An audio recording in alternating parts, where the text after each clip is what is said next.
नमस्कार दोस्तों, study time के यूट्यूब चैनल में आपका स्वागत है।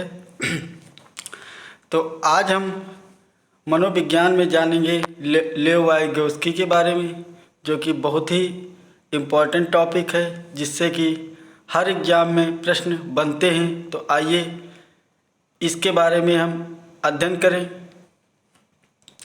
तो हमारे जो लेव वाइगोस्की थे, यह बहुत ही प्रसिद्ध मनोवैज्ञानिक थे तथा इनके कुछ प्रमुख सिद्धांत हैं इन्होंने दिया था। तो उसके बारे में आज हम पूरी तरह से समझेंगे कि कौन से सिद्धांत थे और इन्होंने उस सिद्धांत में क्या बताया था। तो जो आपके लेव वाइगोस्की थे, तो इनका जो है जन्म सन 1896 में हुआ था तथा इनकी जो मृत्यु है वह 1934 में हुई थी तथा ये सोवियत रूस के मनोवैज्ञानिक थे। अब प्रश्न बनता है कि लेव वाइगोस्की कहाँ के मनोवैज्ञानिक थे। तो आपके जो लेव वाइगोस्की थे वह रूस के मनोवैज्ञानिक थे। तो ये पॉइंट याद रखेंगे। अब अगला जो है दोस्तों, इनका सिद्धांत आता है। तो लेव वाइगोस्की किस लिए प्रसिद्ध हुए? तो इन्होंने सामाजिक विकास का सिद्धांत दिया था, जिसे दूसरे नाम से भी जाना जाता है। इसे सामाजिक सांस्कृतिक विकास का सिद्धांत भी कहते हैं। कभी कभी पेपर में पूछता है कि सामाजिक विकास का सिद्धांत के लिए जाने जाते हैं, तो ये आपके हो जाएंगे लेव वाइगोस्की। अब एक चीज़ याद रखिए, लेव वाइगोस्की का पासवर्ड ही है सामाजिक, क्योंकि जहाँ पर भी सामाजिक शब्द आ जाए वहाँ पे आपके लेव वाइगोस्की हो जाते हैं। और सामाजिक सांस्कृतिक की बात कही जाए तब भी लेव वाइगोस्की हो जाते हैं, क्योंकि लेव वाइगोस्की का जो पासवर्ड है वह है सामाजिक। अब अगला जो है, इन्होंने जीडीपी का सिद्धांत दिया। ये बहुत ज़्यादा इम्पॉर्टेंट है, इसको डबल स्टार लगाएंगे। जीडीपी का मतलब होता है जोन ऑफ प्रोक्सिमल डेवलपमेंट, यानी समीपस्थ विकास का सिद्धांत। इसके बारे में आगे जानेंगे। और जो है वाइगोस्की और जो जीन पियाजे मनोवैज्ञानिक थे, इनमें जो है एक बहुत बड़ा मतभेद था। क्योंकि जो वाइगोस्की थे आपके, इन्होंने बताया कि जो है बालकों में जो है विकास समाज के द्वारा होता है। लेकिन जो आपके जीन पियाजे थे, उन्होंने यह बताया कि बालकों में जो विकास होता है वह अवस्थाओं के अनुसार होता है। यानी कि जिस हिसाब से बालक बढ़ता चला जाता है, तो उस हिसाब से उसके अंदर जो है सामाजिक एवं सांस्कृतिक विकास ऑटोमेटिक आता हुआ चला जाता है। तो ये चीज़ याद रखेंगे कि जहाँ पर अवस्थाओं के अनुसार विकास होता है कि बात कही जाए, वहाँ पे आपका जीन पियाजे जी हो जाएंगे। और यदि समाज के अनुसार विकास होता है कि बात कही जाए, तो वहाँ पे आपके वाइगोस्की जी हो जाएंगे। तो अब वाइगोस्की के अनुसार देखिए वही चीज़ है, बालकों में विकास समाज तथा अपने वयस्कों के साथ अंतःक्रिया करके होता है। यानी कि जो बालक होते हैं, तो जब वे समाज में जाते हैं तथा अपने वयस्कों यानी अपने बड़ों के साथ जब आपस में वे अंतःक्रिया यानी बातचीत करते हैं, तब उनका विकास होता है। विकास में क्या, उनके भाषा विकास, संप्रेषण विकास इत्यादि चीज़ों का जो विकास होता है वह होता है समाज के माध्यम से।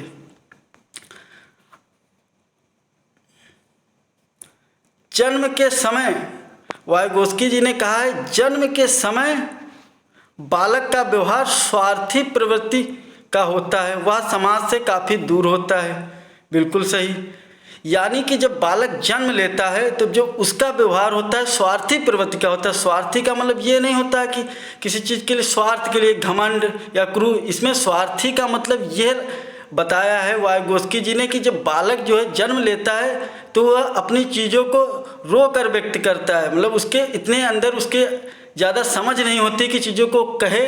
तो जब उसको भूख लगती है या प्यास लगती है तो उन चीज़ों को वह रो कर व्यक्त करता है। तो इसीलिए वाइगोस्की जी ने कहा है कि जन्म के समय बालक का जो व्यवहार होता है दोस्तों, वह स्वार्थी प्रवृत्ति का होता है और वह समाज से काफ़ी दूर होता है।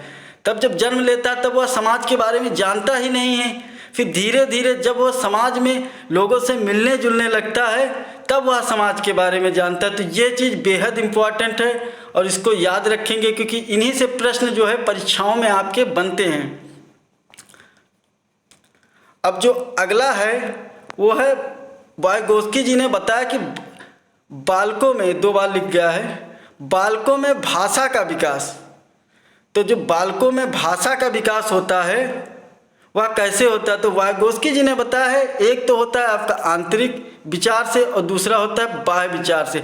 आंतरिक का मतलब होता है कि आपका मानसिक यानी मन से, यानी जब बालक कोई होता है तो वह मन में कोई चीज़ जब सोचता है, उस पर तर्क करता है, तो उसका जो है आंतरिक विचार हो जाएगा। बाह्य विचार का मतलब होता है जब किसी चीज़ के बारे में वो सोचता है और अपनी बातों को वह दूसरों तक व्यक्त करता है या संप्रेषण करता है, उसे हम कहते हैं बाह्य विचार।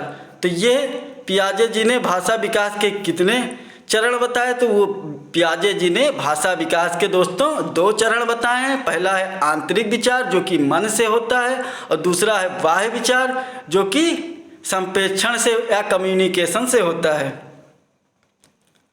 अब अगला है वाइगोस्की और पियाजे के बीच मतभेद। अब इसको हम क्लियर करेंगे।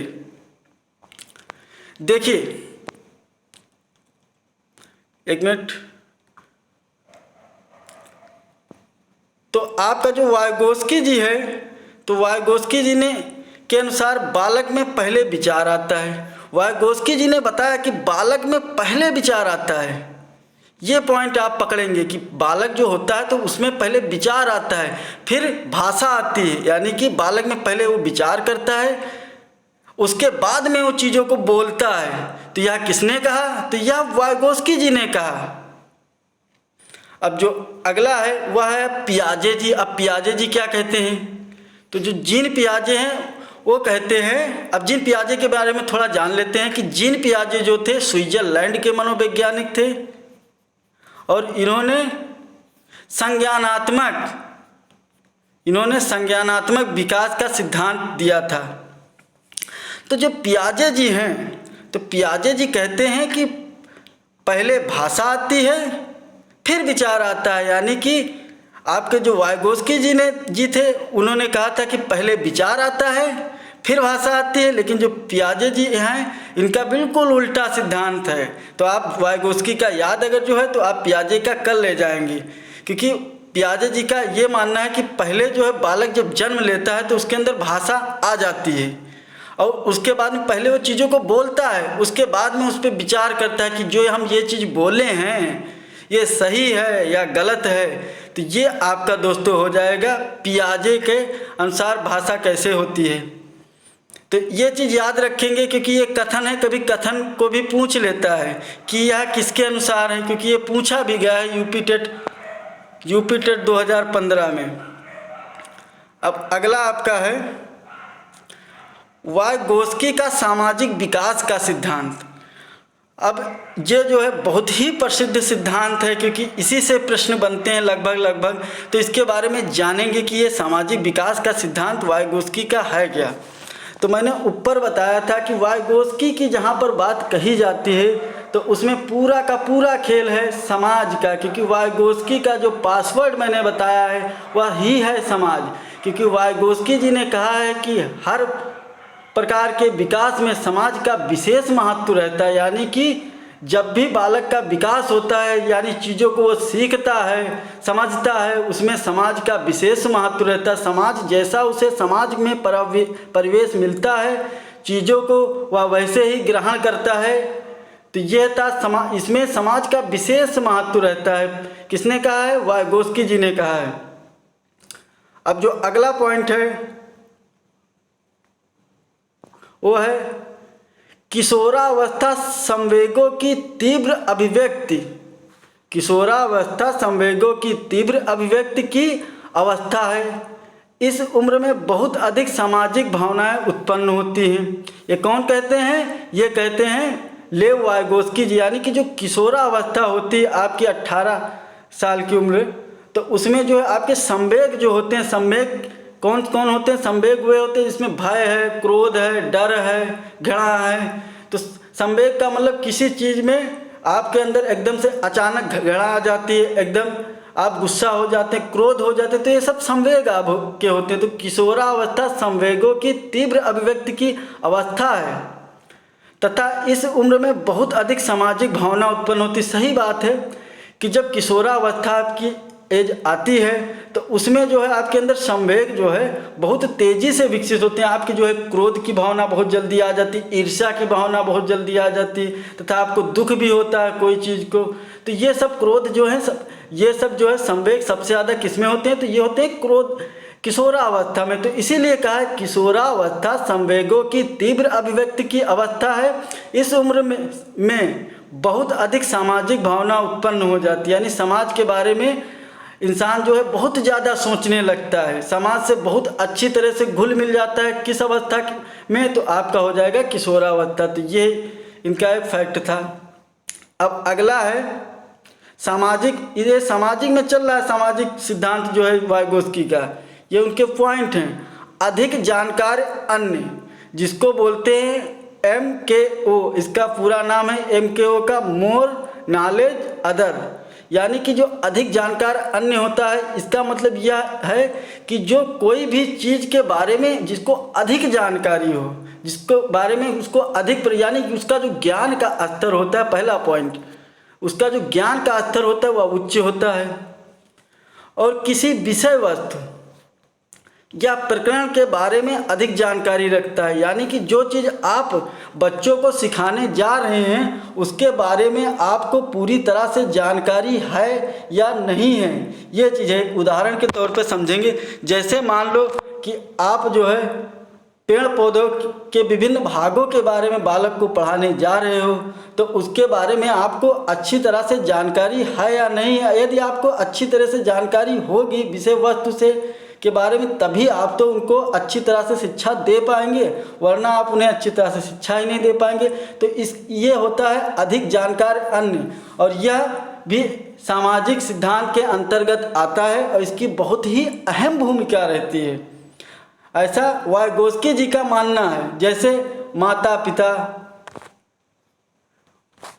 एक मिनट, जैसे माता पिता, भाई बहन, शिक्षक, सहपाठी। जैसे माता पिता जो होते हैं, तो माता से पिता को कभी कभी किसी चीज़ में ज़्यादा अनुभव होता है, ज़्यादा चीज़ें पता होती, तो वो उन चीज़ों को बताता है।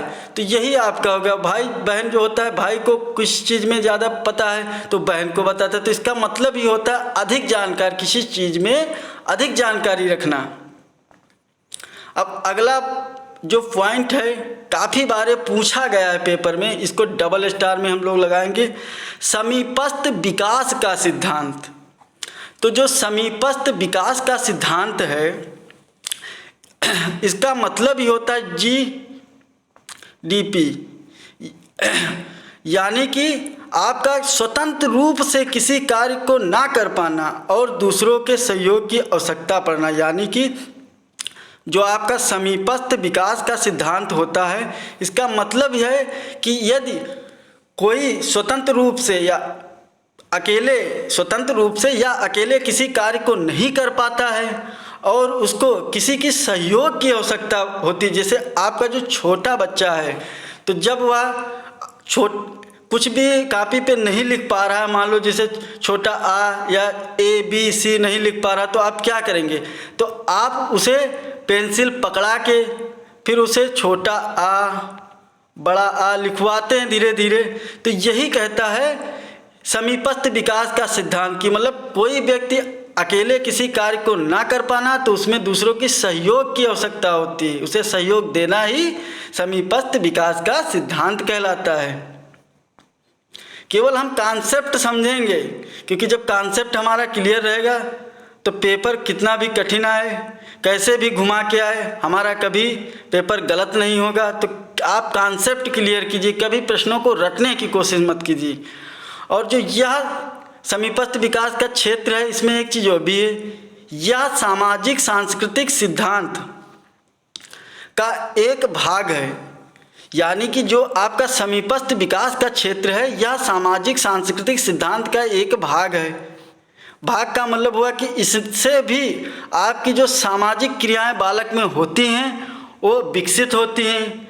विकसित का मतलब जैसे बालक जब सीख जाएगा कोई चीज़, कोई अच्छी चीज़ें सीखेगा, तब वह दूसरों को भी वही चीज़ें बताएगा, उनका अपने दैनिक जीवन में यूज करेगा। तो यह हुआ सामाजिक सांस्कृतिक विकास। तो यह समीपस्थ विकास का एक क्षेत्र है जिसका नाम स्कॉट होल्डिंग था। जो इसका नाम था, इसका स्कॉट होल्डिंग था। ये तो बेहद इम्पॉर्टेंट है। अब स्कॉट होल्डिंग क्या होता है इसके बारे में समझेंगे, क्योंकि इसके बारे में सीटेट में पिछली बार 2 से 3 क्वेश्चन बने थे। एक तो 2 क्वेश्चन बने थे आपके प्राइमरी में और एक क्वेश्चन आपका बना था जूनियर में। क्योंकि प्रश्न जब बनाता है तो इसी से घुमा फिरा के बनाता है, तो इसीलिए मैंने अच्छा कलेक्शन इकट्ठा करके और इसको टाइप करके अच्छे से बनाया है ताकि मैं आप लोगों को अच्छे से समझा पाऊँ। अब स्कॉट होल्डिंग होता क्या है, तो पिछली बार जो पेपर हुआ था सीटेट का उसमें यही पूछा था कि स्कॉट होल्डिंग को किस नाम से जाना जाता है। तो इसका जो नाम था वो था ढांचा निर्माण। यानी किसी चीज़, कोई जो बालक है उसकी नींव को मजबूत करना ही स्कॉट होल्डिंग है। और इसको दूसरे नाम से जानते हैं मचान। तो कभी भी पूछे कि मचान या ढांचा निर्माण के लिए जाना जाता है तो आपका ऑप्शन में अगर जो स्कॉट होल्डिंग है तो आपका वही करेक्ट हो जाएगा। अब इसके बारे में थोड़ा जान लेते हैं कि होता क्या है, कि यदि क्वेश्चन इससे आ जाए तो हमारा गलत ना हो। तो आपका जो दोस्तों स्कॉट होल्डिंग होता है या अस्थाई सहयोग होता है। जैसा कि मैंने अभी बताया था ऊपर, अस्थाई सहयोग का मतलब होता है किसी चीज़ को सहारा देना। और जब हम किसी व्यक्ति को कोई सहारा देते हैं तब वह उसी प्रक्रिया को अपना कर वह धीरे धीरे वह अन्य कामों को उसी की तरह करता है। तो इसीलिए इसे अस्थाई सहयोग या सहारा करते हैं। जैसे समस्या या समाधान के लिए प्रेरणा या मार्गदर्शन कराना स्कॉट होल्डिंग है। यदि हम कोई छोटा बच्चा, उदाहरण के तौर पे समझते हैं, जैसे कि कोई छोटा बच्चा है और वह साइकिल चलाना नहीं जानता है, फिर हम उसको साइकिल चलाना सीखने के लिए उसको पीछे से पकड़ते हैं और उसके धीरे धीरे धक्का देकर साइकिल चलाना सिखाते हैं। फिर उसे हम छोड़ देते हैं, उसको सहारा देने के बाद उसे हम छोड़ देते हैं। फिर उसे हम बताते हैं कि साइकिल चलाने के लिए आपको ऐसे करना है, ऐसे आपको हैंडल मोड़ना है, ये करना है। तो उसको हम एक प्रेरणा दे रहे हैं, उसको मोटिवेशन दे रहे हैं, जिससे कि वह जब अगली बार फिर वह स्वयं करता है तो धीरे धीरे वह उन चीज़ों को सीख जाता है। क्यों? क्योंकि उसको वही प्रेरणा, वो जो हमने बताया है वही चीज़ वो अपने यूज कर रहा है दैनिक जीवन में, तो धीरे धीरे उन चीज़ों को सीख जाता है। तो यही जीन पियाजे जी ने कहा है कि स्कॉट होल्डिंग का जो संबंध है वह है ढांचा निर्माण मचान। यानी कि आप किसी चीज़ को अस्थाई, ये हमेशा अस्थाई, ये चीज़ याद रखना कि यह जो स्कॉट होल्डिंग आपका निर्माण होता है यह अस्थाई रहता है, कभी ख़त्म नहीं होता है। अगर जो किसी चीज़ व्यक्ति को आप प्रेरणा दे रहे हैं तो वह उस प्रेरणा को जो यूज करता है अपने दैनिक जीवन में तो उसे अस्थाई सहयोग देते हैं। और उस प्रेरणा के द्वारा जो उसकी समस्याएं आती हैं उसका वह समस्याओं का समाधान स्वयं कर लेता है, उसे ही स्कॉट होल्डिंग कहते हैं दोस्तों। तो इस तरह से ये हमारा जीन पियाजे जी का था थोड़ा चैप्टर। अब एक चीज़ और है, बहुत ही इम्पॉर्टेंट फैक्ट, वाइगोस्की ने खेल को भी महत्व दिया है। अब पूछे कि खेल को महत्व दिया है निम्न में से मनोवैज्ञानिकों ने, तो अगर जो वाइगोस्की जी का नाम आ जाए तो आपका वाइगोस्की सही हो जाएगा। क्योंकि वाइगोस्की जी ने ये बताया है, क्योंकि खेल के माध्यम से जब बालक एक दूसरे के संपर्क में आते हैं तब जब उनसे वे आपस में बातचीत करते हैं तो उनका जो है भाषा विकास होता है, जिससे कि उनमें सामाजिक प्रवृत्ति की भावना जागृत होती है और उनके अंदर सामाजिक एवं सांस्कृतिक विकास होता है। तो पियाजे का कहीं भी अगर जो बात कही जाए तो वहाँ पे आपका सामाजिक एवं सांस्कृतिक विकास का सिद्धांत हो जाता है। तो इस तरह से दोस्तों ये हमारा जो है लेव वाइगोस्की जी का चैप्टर आज ख़त्म हुआ, और इसकी जो PDF की फाइल है वो मैं YouTube के डिस्क्रिप्शन बॉक्स में लिंक डाल दूंगा, वहाँ से आप सीधे डाउनलोड कर सकते हैं। और जिन जिन लोगों ने चैनल को सब्सक्राइब नहीं किया है वह YouTube पे जाकर हमारे चैनल को सब्सक्राइब कर लें तथा बेल आइकन को दबा लें, ताकि मेरे द्वारा डाली गई वीडियो आप लोगों तक पहुंच सके। बस आप लोगों से सिर्फ एक ही सहयोग है, कृपया चैनल को सब्सक्राइब और एक लाइक कर दीजिए, जिससे कि हमारा भी मनोबल बढ़ता रहे और हम अच्छे से अच्छे वीडियो आप लोगों तक प्रोवाइड कराते रहें। तो बहुत बहुत धन्यवाद दोस्तों।